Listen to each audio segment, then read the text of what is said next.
Good afternoon, all of you beautiful messes. It's me, Artless Zombie, and today we're here to talk about another glorious, glorious show. Where's my sword? Ah, yes. I'm now more powerful than any of the 7 deadly sins.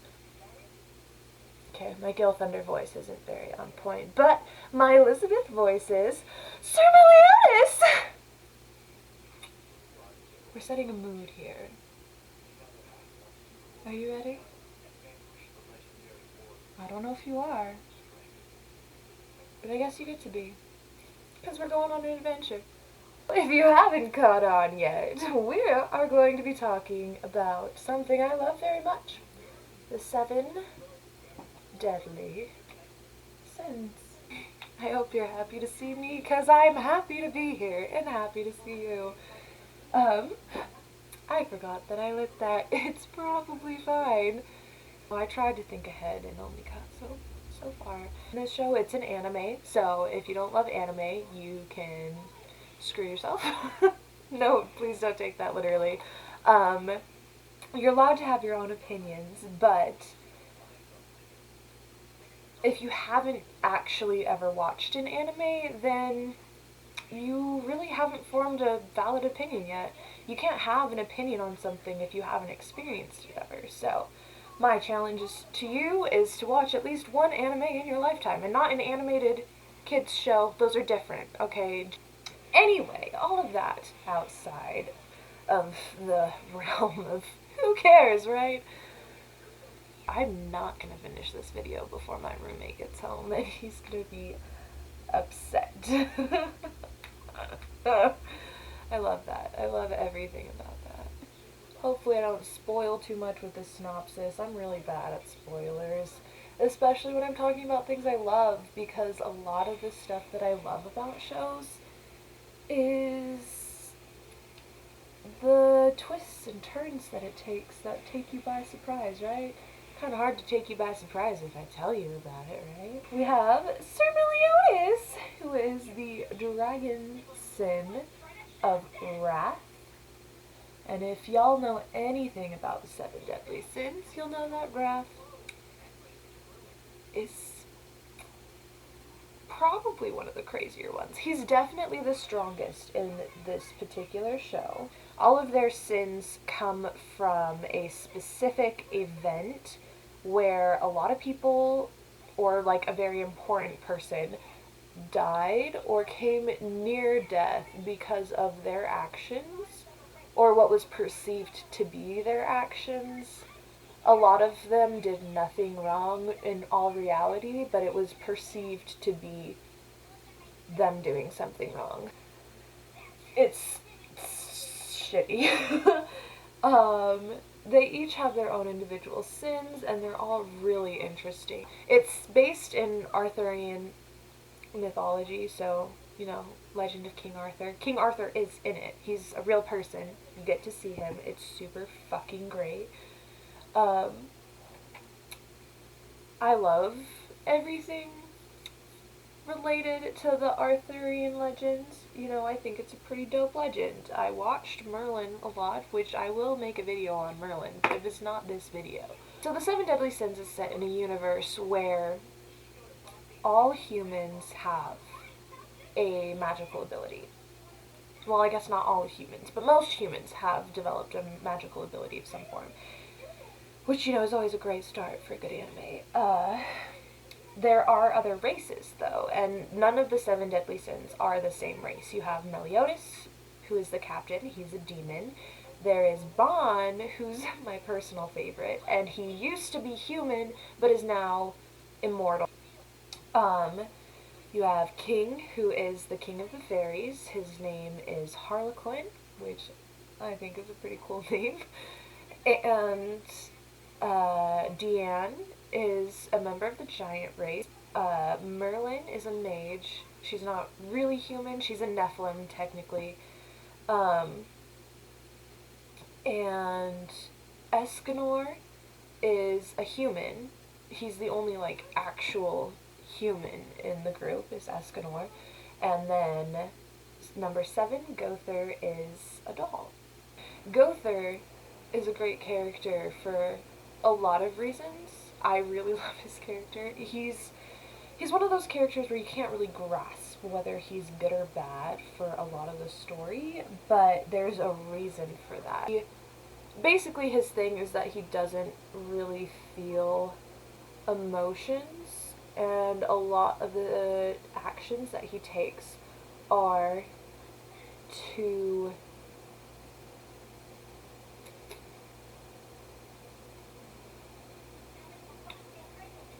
try and get his heart back, to try and be able to feel things again, which I've definitely been in a place where I didn't really feel emotions the way that I should. And, you know, considering his tragic backstory, it makes sense why he would shut down that way.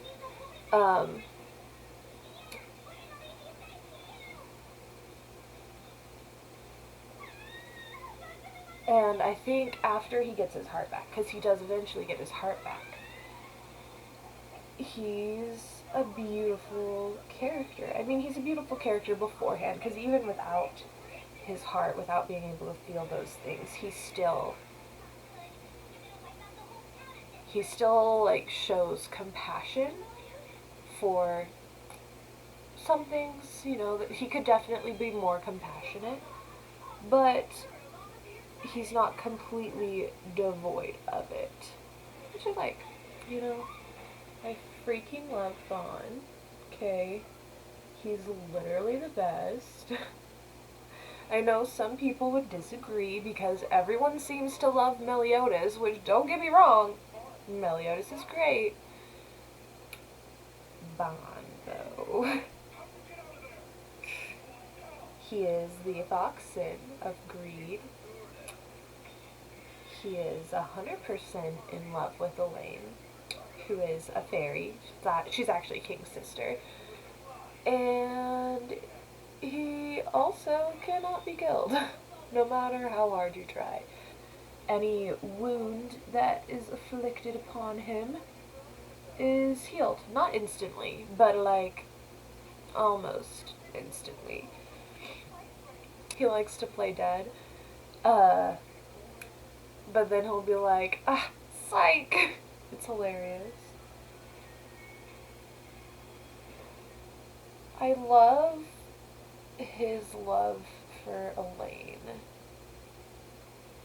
because you can just tell that it's so pure, and that no matter what happens, like, nothing is gonna fucking change that. And, you know, while I do appreciate a character that doesn't really care every once in a while, I also appreciate when you have guys who've been through a bit of a hard time, you know, been to hell and back, had to fight for what they have and aren't afraid to fight for what they want, but still know how to care for someone, who will still do anything for the people that they love, you know. There is something very great and wonderful about people caring. Especially people that you don't expect to care. He also is just like so important to the group dynamic. He has had a hard life. I don't blame him too much for a lot of the things that he does, and also I just love a lot of the things that he does, so it's probably okay. Escanor, you don't really meet until later on in the series, just because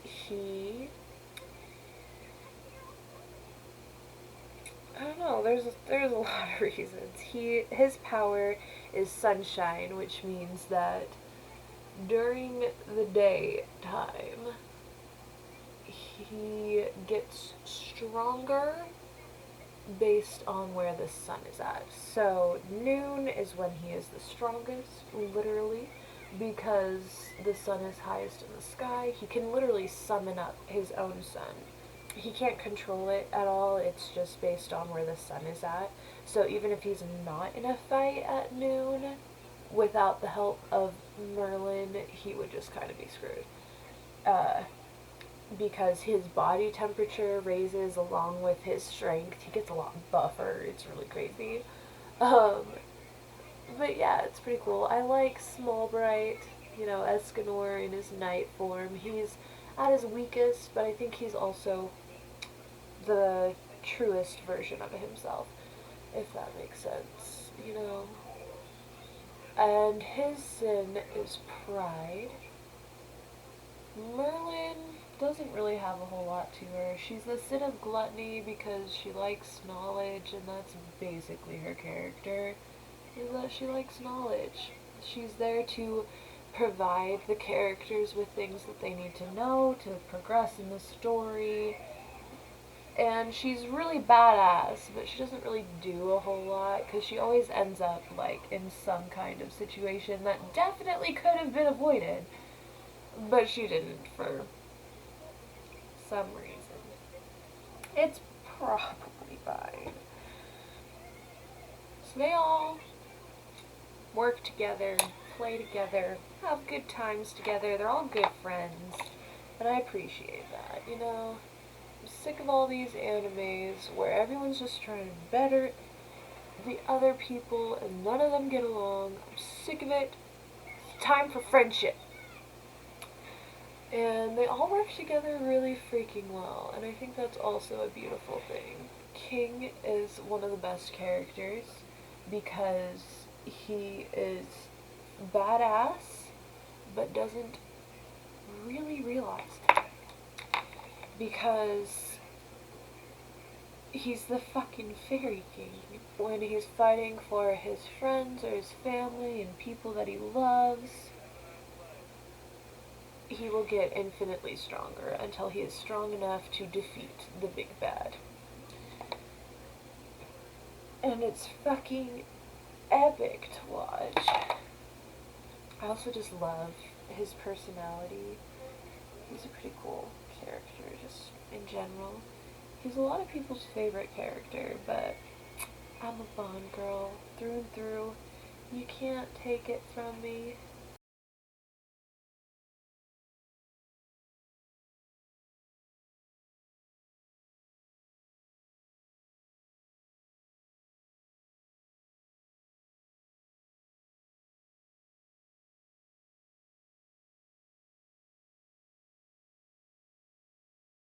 There's a lot of funny moments in it, but it also gets pretty fucking dark. Not gonna lie, for even a hot second, it's a dark show. If it weren't a dark show, I wouldn't enjoy it as much as I do. Don't get me wrong, it doesn't have to be dark for me to enjoy it, but it always helps. It always helps. Don't fuck with Elizabeth, because you fuck with Elizabeth, you're gonna get angry Meliodas. And nobody wants angry Meliodas. You know why? Because if Meliodas is angry, the sin of wrath, he could level an entire city without even trying. What makes you think you stand a freaking chance? Elizabeth, despite being useless, wants to try and help, but because she's useless, it just kind of sucks. Most of the Seven Deadly Sins story is them trying to save Britannia. First from the evil Holy Knights, and then they beat that obstacle, and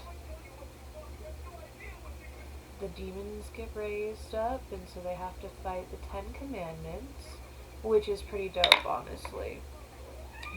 Them fighting the Ten Commandments, it gets way better because the stakes are higher, the battles are more epic, they have to get stronger or they aren't going to be able to do it. So they have to do the try-hard thing, which is always pretty cool to see people do. My cats are fighting because they don't understand each other. I actually don't know why they're fighting. I can't understand them either. But whatever. Whatever. Okay. It's time for eyeliner, folks. While Elizabeth is useless, like she doesn't have really any powers, she does try. And like I can respect her for that. Like she knows that she doesn't have as much power as any of the seven deadly sins. She knows that. She knows that she's not going to be as useful or as helpful as any of them would be. But she isn't afraid to go out there and do her best to contribute. Also, Bon and Meliodas' relationship is beautiful on so many levels. They're the best of friends, and you can tell right off the bat, the second that they meet each other, you know. They're the best of friends. A little bit of friendly competition never hurt anyone. They definitely have friendly competition, but it continues to be friendly. The seven deadly sins fucks with my emotions, man. And it does it knowingly and definitely on purpose. The one thing that I will say in criticism of the seven deadly sins. Okay, I love it. I love the show. I understand what it is I set out to watch. Okay, I know I'm watching anime. That's not the freaking point. Meliodas likes to touch Elizabeth. And it is kind of weird, at least the first couple episodes. If she had a problem with it, she would say something about it. Because there are times where she's like, no, not here.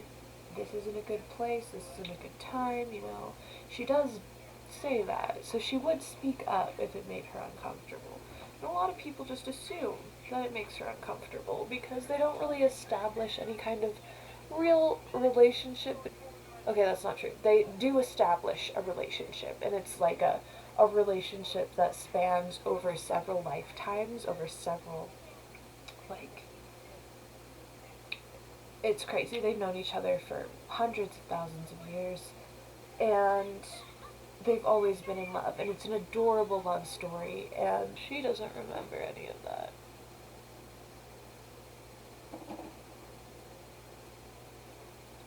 And it's like, if she doesn't remember any of that, is she really okay with this? But I, again, feel like if she wasn't, she would speak up. She ain't the type to just sit by and let shit happen if she's not into it. And there is 100% a part of the show where she says, touch me more. So I think she's probably consenting. And I don't think Meliodas is the kind of person who would just do it willy-nilly without some form of okay from her. Like, especially where they have been in love forever and he knows that she doesn't remember that. He's not going to do anything to jeopardize that. It's that. That's literally like the only thing that he lives for anymore is her. And so it gets a lot of criticism for that, and like, yes, it is a little weird, but it's anime. You kinda gotta just expect shit like that sometimes. I'm willing to be wrong. But I wouldn't enjoy the show if I thought that the main character was a sexually abusive person. Like, if I thought for a minute that it was in an abusive or non-consensual way, I would not be able to enjoy the show. Just because of who I am, because of the things that I've been through, and yeah, I just don't get that vibe from it at all. She likes him, he likes her, and like, yeah, a lot of the times it's really inopportune, and it's probably like bad timing, but you know, when is good timing when you're trying to save the world? I'd definitely enjoy the show more if it wasn't a part of it, but Oh my goodness. You know, you win some, you lose some. Vaughn and Elaine are so cute. They make me so happy. Like, I want to be one of the 7 deadly sins, but really I'm just Elaine. Also, all of their sins, as they're told to, like, the public, are not actually how they went. So, like, Vaughn's sin was that, well, as it was told to the public, was that he killed the guardian of the Fountain of Youth and took it for himself. What really happened was he went to steal the Fountain of Youth, learned that if he did steal the Fountain of Youth, you know, everything in the forest would die. So decided not to steal the Fountain of Youth, but still kept coming back to it because he fell in love with Elaine, the guardian of the fountain. A demon shows up and tries to steal the Fountain of Youth and ends up killing Elaine and almost killing Vaughn. The only reason he survives is because Elaine gives him the Fountain of Youth, which is how he gets his immortality. And how Elaine dies is because of this freaking demon showing up and ruining everything. And it just gets blamed on Vaughn because he's there, and like, what else are they supposed to think except that it was his fault because he did go there to steal the Fountain of Youth. He is definitely not known for not stealing things. He's back. He's back, boys. Oh, and he is loud. Want to hear him? That's a light. Why are you sniffing the light? Anyway. The point of the story is 7 Deadly Sins is great. Like, really great. But as far as, like, watching it for the first time through, it definitely needs to be paid attention to. It has a lot of intricacies and, like, plot points that get brought back later on that are important not to miss. So, give it a watch. Pay attention, because if you miss something, it may not be as interesting or as cool. And, you know, let me know what you think if you do end up watching it because of this video. I'd love to hear your thoughts. I'm gonna put on some black lipstick because I feel like it. It's been a while. And I love the 7 Deadly Sins. Just in general, not the show. Well, I do love the show. But I also love just the concept of the 7 Deadly Sins. You know, wrath, pride, envy, greed, sloth, lust, gluttony, those 7 deadly sins. That was what really drew me to watching 7 Deadly Sins in the first place, was because it's about the 7 deadly sins, and I already find them so interesting, so. And it was definitely worth it. Definitely. Especially, like, where I was coming at it from that kind of perspective. I think they have one of the best personifications of the sins that I can think of, really, because they all personify their sin, but they aren't necessarily, like, in your face about it. If you love shows that aren't afraid of taking it the extra mile, of going a little bit just almost too far but not quite, then, you know, this might be a show for you. Y'all tell me what you think. Go binge some Netflix shows, and I'll be back with another video at some point. I hope y'all enjoyed this video. It's been kind of a roller coaster. I don't know if it was any good. We'll have to see it when we get there. I hope y'all have a great freaking night.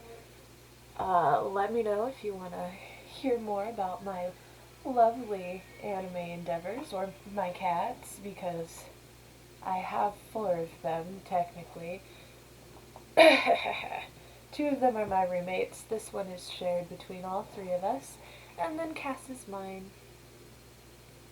All good things, right? if you guys want to hear me talk about a specific show, you can always let me know, because I watch a lot of shows, so, you know, maybe I've seen it already and just haven't thought to talk about it. And remember that we can always hope, and you can always hope, and hope is all around us. Hopefully one of these days I'll get an outro and an intro set up. That's the plan. It hasn't quite worked out yet, so here's hoping. Y'all have a good night. I love you guys. Thank you so much for watching. Merry Christmas, y'all. Have a good night.